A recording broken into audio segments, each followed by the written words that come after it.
It started as an ordinary Saturday afternoon. I was cleaning up our home office, a space my husband Ryan and I rarely used except to store bills, tax documents, and the occasional forgotten receipt. Dust swirled in the dim light as I sorted through the clutter on his desk, tossing out old papers when something unusual caught my eye, a crisp white envelope, slightly tucked under a pile of unpaid utility bills. Curiosity prickled at the back of my neck.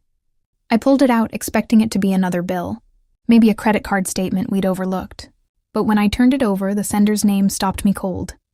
Western Federal Bank, a bank we didn't use. My pulse quickened. I wasn't sure why, but something about it felt wrong. I slid my finger under the flap and pulled out the statement. My eyes scanned the numbers, and that's when I saw it. 47,053 to 67. I stared at the balance, my breath catching in my throat. $47,000, a secret account, in my husband's name. The room spun for a moment as a flood of memories crashed into me. The weekend trip to the mountains I had begged for. Too expensive, he'd said. The new dress I'd wanted for our anniversary. Unnecessary, he'd told me. The time my car needed urgent repairs, and I had to borrow money from my parents because, according to him, things were tight. I gripped the statement so hard my knuckles turned white. Tight?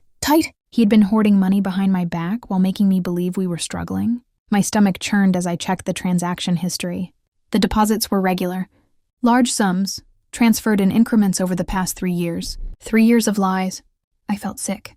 My hands trembled as I shoved the paper back into the envelope and stormed out of the office. I needed answers. Ryan was in the kitchen, casually stirring a pot of pasta sauce like he hadn't just obliterated my trust. The warm scent of garlic and tomatoes filled the air, but all I could smell was betrayal. "Hey, babe," he said without looking up. "You're finally taking a break from your cleaning spree?" I slammed the envelope onto the counter. The sound was sharp, like a gunshot in the quiet room. "What the hell is this, Ryan?" My voice came out cold, shaking. His stirring slowed. He wiped his hands on a dish towel before finally glancing down at the envelope. The moment he saw the logo, his entire body stiffened. For a split second, just a heartbeat, his face flickered with something I couldn't quite place. Shock, panic, regret? Then just as quickly he smoothed it over, masking it with an irritatingly calm expression. "Where did you find that?" I gaped at him. "Are you kidding me? That's all you have to say?" My heart was hammering against my ribs. "I found it in our office, in our house, hidden under a pile of unpaid bills, Ryan. And now I want to know why." He exhaled slowly, setting the dish towel down with forced patience. "Look, I can explain." "Oh, I bet you can." I crossed my arms, daring him. "Go ahead. Explain to me why you have almost 50 grand sitting in a secret account while I've been pinching pennies for groceries." He ran a hand through his hair, hesitating. Too long. I knew that pause. I knew it well. It was the pause he gave when he was trying to find the right words. The words that would keep him out of trouble. "It's not what you think," he finally said. I let out a cold laugh. "Really? Because I think my husband has been lying to me for years. I think he's been hiding money while making me believe we were struggling. I think," my voice cracked, but I swallowed it down. "I think you never intended for me to find out." He sighed, rubbing his temples. "It was for us," he said, looking at me with an infuriatingly soft expression. "For our future. A safety net." I recoiled. A safety net for who? Because it sure as hell wasn't for us. "I didn't want to worry you," he continued, stepping closer. I was trying to be responsible." I stared at him, my chest burning. "Responsible?" My voice was barely a whisper. "You let me go without things. You let us struggle. And you expect me to believe this was for my benefit?" His jaw tightened. The calm facade was slipping now, his eyes darting to the statement on the counter. "I didn't think you'd understand." I let out a sharp, bitter laugh. "Oh, don't worry, Ryan, I understand perfectly." Silence stretched between us. I could see it now, clear as day. He wasn't sorry. He wasn't even ashamed. He was just mad that I had found out. And that was worse than any lie he could have told. I looked down at the envelope one last time. Then, without another word, I turned and walked out of the kitchen. Ryan called after me, but I didn't stop. Because in that moment, I knew exactly what I had to do. If he could have a secret account, then so could I. I sat on the edge of our bed, the bank statement still clutched in my trembling hands. Ryan stood across from me, arms crossed, his jaw set. The tension between us was suffocating. "It's just in case," he said again, his voice flat, rehearsed. "A safety net." I let out a bitter laugh, shaking my head. "For what, Ryan? And why the hell wasn't I included in this safety net?" He sighed, rubbing his temples like I was the one being unreasonable. "I didn't think you'd understand." I stared at him, disbelief boiling into something sharper. "Understand what? That you've been lying to me for years?" His lips pressed into a thin line. He wasn't apologizing. He wasn't even trying to justify it properly. He was just trying to contain the situation. Control it. Control me. That's when I knew. I wasn't going to get the truth unless I took it. I turned on my heel and stormed back into the office, yanking open the drawers, shuffling through papers, ignoring Ryan's protest behind me. I had let him have control for too long, and then I found them. More statements, tucked away in a manila folder, neatly organized, like he'd been careful, so careful to keep them hidden. I flipped through them, my breath catching at the dates. 3 years. 3 years of deposits. 3 years of secrets. "You started this account before we were even married," I whispered, my fingers tightening around the pages. Ryan said nothing. I looked up at him slowly. He was standing in the doorway now, hands in his pockets, face unreadable. But I saw it, the tightness in his shoulders, the way his fingers flexed just slightly. He was calculating, trying to figure out what I knew, how much damage control he had to do. "You told me we couldn't afford a honeymoon," I continued, voice shaking. "You said we needed to be smart with money, that we couldn't be reckless. And all this time you were putting away thousands behind my back." His eyes flickered just for a second. That hesitation, that pause, guilt. I shook my head. "Was it ever for us?" Ryan exhaled sharply. "Of course it was." "Then why did you hide it?" "I told you, I didn't want to worry you." I slammed the folder onto the desk. "Bullshit, Ryan." My voice cracked, but I didn't care. "If this was about security, you would have told me. You would have included me in the decisions, but you didn't. You lied, and you let me believe we were barely getting by. Why?" Silence. Thick, suffocating silence. I watched his expression shift, just slightly, barely noticeable. The way his jaw tightened, the way his hands curled into fists before relaxing again. There was something else, something he wasn't saying. My stomach twisted, a sick sense of dread pooling in my chest. I turned back to the folder, flipping through the transactions. Most of them were clean, direct deposits, consistent amounts. But then, my eyes landed on something that made my blood run cold. A withdrawal. A large one. $5,000. 3 months ago. My mind raced. What had happened 3 months ago? Nothing out of the ordinary. No sudden emergencies. No unexpected expenses. And then I saw it. Another withdrawal. Same amount. 2 months ago. I swallowed hard, my pulse thudding in my ears. It wasn't just a savings account. He was using this money. For what? I flipped to the next page. Another withdrawal. Another $5,000. I looked up at him, my heart hammering. "Where is this money going, Ryan?"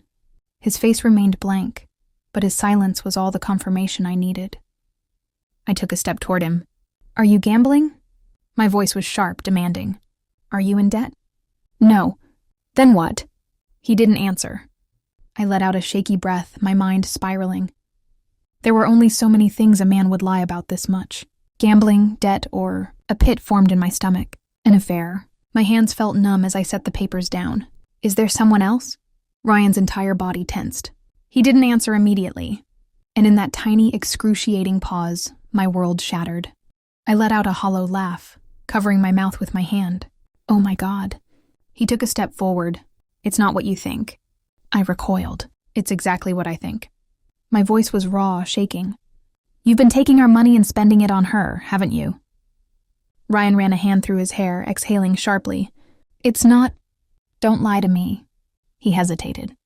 His mouth opened, then closed. And that was my answer. I nodded slowly, backing away.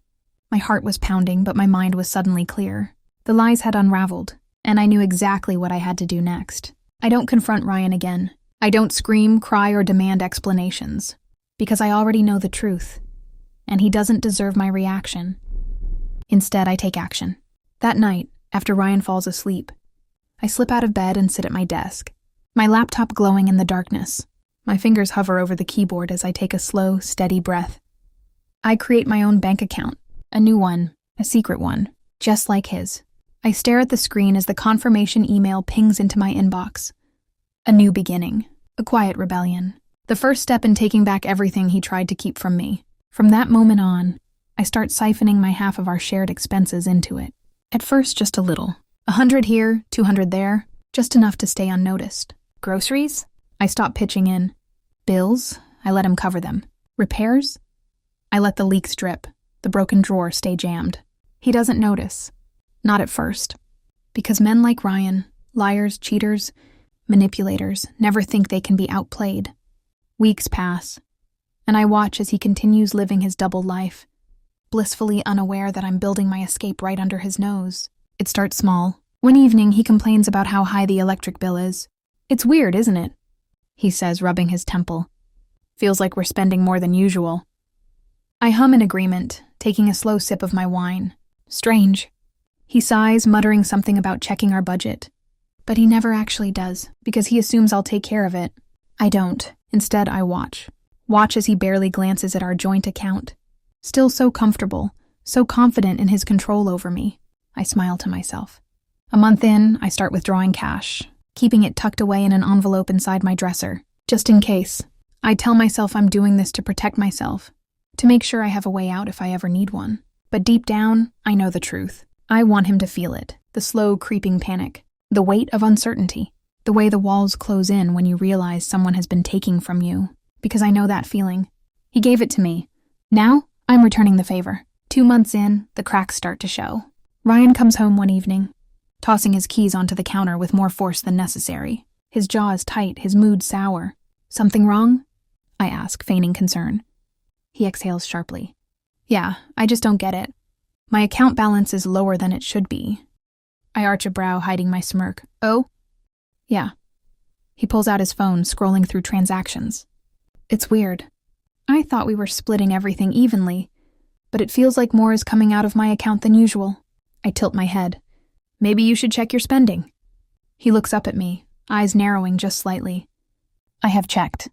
I set down my book, meeting his gaze with the calmest expression I can muster. "Well, it's not me. Not a lie. Not technically. Because I haven't been spending more. I've just stopped contributing." His eyes search my face for something. Guilt, maybe. But he won't find it, because the truth is I don't feel guilty at all. By the 3rd month, I have almost $10,000 tucked away. And Ryan is struggling. He hasn't said it outright yet, but I see it. The way he lingers at his laptop longer at night, staring at his bank statements with a crease between his brows. The way he double-checks receipts, muttering about numbers that don't add up. He's feeling it now. The weight, the imbalance, the slow, suffocating realization that something isn't right, that someone is taking from him. But he doesn't know it's me.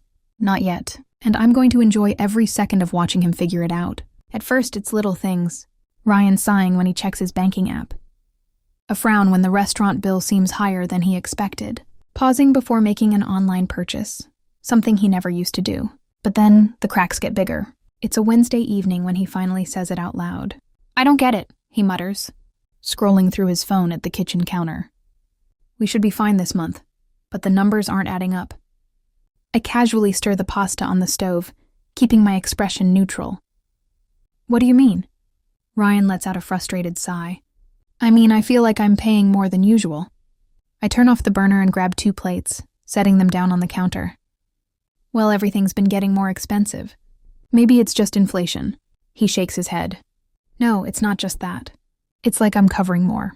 I slide a generous portion of pasta onto my plate and take a sip of my wine. "We split everything 50-50, right?" His jaw tenses. For the first time, he isn't sure. I can see it in his eyes. The flicker of doubt. The way his mind races back through weeks of transactions, searching for proof that I've been doing my part. But he won't find it, because I stopped doing my part months ago. A week later, I catch him sitting at his desk late at night, head in his hands, his laptop glowing in the dim room. I hover in the doorway, silent, watching. His fingers tap anxiously against the desk. Then he reaches for his phone, dialing a number. I lean in slightly. "Yeah, hey," he says after a moment. "I just wanted to check if there's been any fraud activity on my account. Some withdrawals aren't adding up." A slow, delicious thrill runs through me. Fraud. He thinks someone is stealing from him. I almost laugh. Instead, I step into the room, making my presence known. Everything okay? Ryan nearly jumps, quickly ending the call. Yeah, just checking something. I cross my arms, tilting my head. You look stressed. He exhales, rubbing his temple. Money's just feeling tight lately. I raise an eyebrow. Oh, that's strange. He studies me for a beat, trying to read me, but I give him nothing. I turn and walk away before he can ask anything else. Let him wonder. Then the power bill comes late. Ryan groans in frustration when he sees the past due notice, his fingers pinching the bridge of his nose. This is the second bill I've missed in a month. I glance at it over my coffee mug. That's weird. He exhales sharply. Yeah, it is. I sip my coffee. Maybe you should set up autopay. His eyes flick to me. I had autopay. I raise an innocent eyebrow. Huh. He stares at the bill like it personally offended him, then grabs his laptop, opening our shared account. His face pales slightly. I don't ask what's wrong. I already know, because I'm not paying my half anymore, and he's finally feeling the weight of it. I leave him sitting there, lost in his numbers, in his panic. But the moment that truly satisfies me comes 3 days later. We're at the grocery store, our cart full of essentials. I let him take the lead. Let him swipe his Golden Boy credit card, the one he used so carelessly before. But this time, declined. Ryan frowns. That's weird. He swipes it again. Declined. I glance at him, feigning concern. Everything okay? His jaw tightens. He pulls out another card, this one from the secret account. I recognize it. I know exactly what's in there, because I've been watching it drain. He swipes. Approved. But I see the tension in his face, the realization creeping in. That card was supposed to be his safety net, his backup, and now it's barely holding him afloat. I place a reassuring hand on his arm. Maybe you should check your statements when we get home. Ryan forces a tight smile. Yeah, I'll do that. But I can already see it, the panic brewing underneath, the confusion, the desperate search for a reason, for someone to blame. And the best part? He still has no idea it's me. That night, I transfer another $500 into my own growing account, watching the balance climb higher. Ryan paces in the next room, grumbling about bank errors, questioning charges, muttering that something isn't right. And I smile, because for the first time, he's the one left in the dark. It happens on a Sunday morning. Ryan is at the dining table, his laptop open, his brows furrowed so deeply. I can practically see the storm brewing inside his head. His coffee sits untouched, forgotten, as he stares at our joint bank account like it's a riddle he can't solve. I watch him from across the room, pretending to scroll through my phone, my heart pounding not with fear but with anticipation. He's finally figured it out. 1 month in, after weeks of late bills, declined cards, and whispered phone calls to his bank, he's realized that money is missing. Not stolen, not lost, just absent. His fingers tighten around the edge of his laptop. His jaw flexes. Then he speaks. Did you forget to transfer your half? His voice is sharp, cutting through the quiet of the morning. I lift my head slowly, keeping my expression neutral. What do you mean? Ryan turns the screen toward me, tapping at the transactions. Your half of the expenses. The mortgage, the utilities, groceries. I've been paying almost everything, myself for the last month. I set my phone down and feign confusion. Oh. I blink at him, tilting my head just slightly.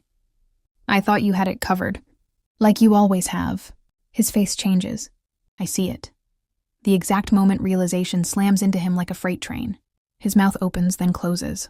His nostrils flare. Panic sets in. Not immediate, but creeping, slow, suffocating. Wait. His voice drops, quieter now, but no less dangerous. What do you mean by that? I shrug, reaching for my coffee, playing the part of the clueless, innocent wife. I just assumed you'd handle it. Like you always do. I sip slowly, watching him over the rim of my mug. His hands curl into fists. He stops himself, inhaling sharply. Are you saying you haven't been paying your half at all? I lower my mug, letting the silence stretch just enough for him to feel it. Then I smile. Yes. Ryan blinks. What the hell, Emily? I lean back in my chair. Why does it matter? Why does it matter? His voice rises, sharp with disbelief. Because I'm not your bank, that's why. He shoves his chair back, pacing the room, running a hand through his hair. You don't just decide to stop paying bills, Emily. That's not how this works. I tilt my head, watching him unravel. Really? He whirls to face me, eyes blazing. Yes, really. I exhale slowly, setting my coffee down with deliberate slowness. Then I meet his gaze, unblinking. So explain to me, I say. Voice calm but razor sharp. How it's any different from what you've been doing. Ryan freezes. The color drains from his face, and there it is. The shift. The moment he realizes I know. For weeks, he's been trying to solve a mystery he didn't even know existed. And now he understands. Now he knows. This isn't an accident. This isn't bad budgeting. This is payback. His throat bobs as he swallows. He stops, shaking his head. This is about the account, isn't it? I raise my brows. What account? His eyes flash with something desperate. Don't play dumb, Emily. You know what I'm talking about. I give him a slow, almost pitying smile. I'm just doing what you taught me, Ryan. His jaw tightens. What the hell does that mean? It means, I say standing up, closing the space between us, that I finally realize something. I lean in slightly, just enough for him to feel the shift in power. You never planned on sharing your safety net with me, so I decided to build one for myself. His entire body tenses. His voice shakes with frustration. You've been keeping money from me? I arch a brow. Are you really in a position to be outraged? His mouth opens, but nothing comes out. He looks at me like I'm a stranger, like he doesn't recognize me anymore. Good, because the woman standing in front of him isn't the same woman he tricked, lied to, and manipulated. That woman is gone, and I'm the one in control now. The silence stretches between us, thick, heavy, unforgiving. Finally, Ryan exhales, running a hand down his face. His anger is still there, simmering just beneath the surface. But there's something else now. Defeat. He shakes his head, laughing bitterly. I can't believe this. I smile, picking up my coffee again. Neither can I. Then I take a sip, watching him break. Ryan's face is red with frustration. His hands are clenched into fists at his sides, his breathing uneven. Let me see your bank statements. I laugh. I actually laugh. The irony is too delicious to ignore. He wants to see my finances? Now? After years of secrecy, of hiding money, of treating me like an unknowing, unquestioning partner? I shake my head, taking another slow sip of my coffee. You're serious? Ryan steps closer, jaw tight. You think this is funny? I set my mug down with a deliberate click against the table. I think it's the funniest thing I've ever heard. His nostrils flare. Emily, I swear to God. What, Ryan?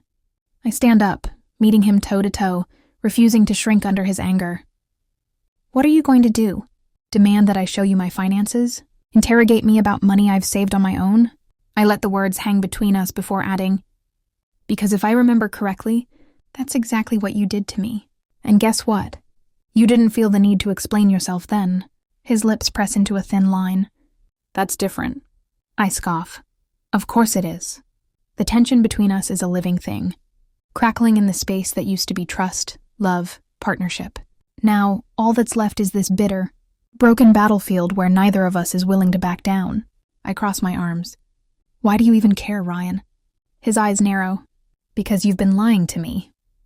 My laughter is sharp this time, cutting through the air like a blade. Oh, that's rich. That's what you're mad about? That I lied? His hands run through his hair, exasperated. I'm mad because you went behind my back. You've been, what? Hoarding money? Stealing from our household expenses? My face hardens. Call it whatever you want. But I only did what you did first. Ryan lets out a breath, his chest rising and falling rapidly. It's not the same, Emily. You know it's not. I shake my head. Then explain it to me. Tell me why it's so different when I do it.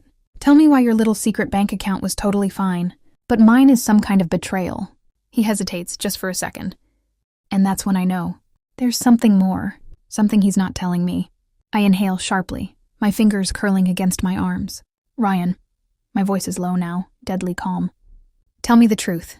All of it. His eyes dart away. That tiny fleeting moment of guilt gives him away. A sick feeling settles in my stomach. You didn't save that money for us, did you? Ryan swallows hard but doesn't answer. I take a step closer. It wasn't a just-in-case fund, was it? Silence. That's when the real rage sets in. I feel it bubbling up from somewhere deep inside me. Years of trust eroding in an instant.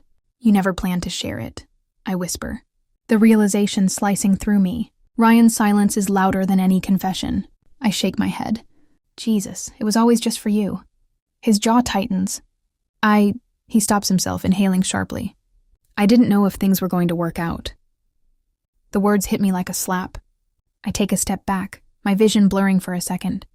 You what? Ryan rubs a hand over his face.